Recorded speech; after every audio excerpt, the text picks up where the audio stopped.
apesar dos avanços da seleção feminina, os salários ainda são muito diferentes dos homens, né? Eu tenho um dado aqui, por exemplo, a Marta, jogadora, né, de seleção feminina histórica, ela tem o maior salário. E aí ela recebe quase 2 milhões por ano, mas isso representa menos de 1% do salário anual do Neymar. Então, quer dizer, ainda existem diferenças muito grandes, né? Eu acho que o futebol, ele revela desigualdades de todos os níveis, né? Desde a iniciação esportiva, de projetos esportivos, e inclusive dessas carreiras, né? De um esporte de alto rendimento, de alta performance.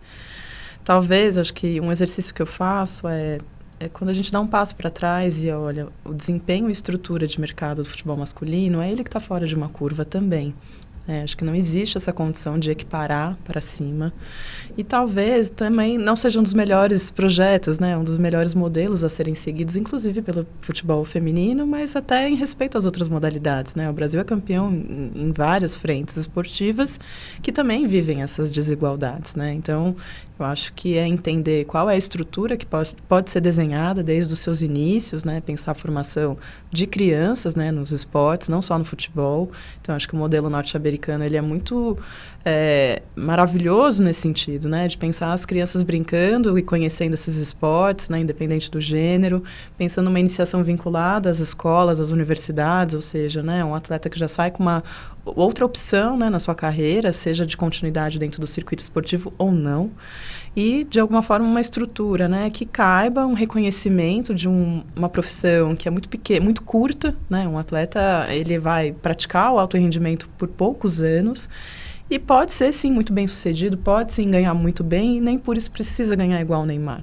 né? Então, acho que é esse lugar de luta, pensando que sempre, né, uma seleção brasileira, ou mesmo essas jogadoras representantes dos clubes brasileiros, elas são a ponta de uma pirâmide. E esse futebol, na verdade, ele precisa se retroalimentar, né? Essas figuras são importantes para fomentar essa base, para fomentar, né, outros capitais que envolvem, por exemplo, o futebol feminino, que é o direito, né? O direito a tudo, a conhecer o esporte, a ser o que você bem entender. Então, Jogue Como Uma Garota é uma metáfora de liberdade. Então, a gente quer que essas meninas tenham condições, inclusive de praticar qualquer esporte, qualquer atividade física, que são condições asseguradas pela Constituição brasileira, e nem isso é possível. Então, se a gente ainda fala de proibição, muitas mulheres ainda são impedidas de praticar o esporte, porque não tem um lugar seguro, não existe uma quadra, não tem autonomia financeira, né, para sair de casa, pegar um transporte, pagar ainda um aluguel de quadra, né? Crianças hoje, né, não têm educação física garantida, né, não é uma condição de obrigação, mas nas escolas públicas.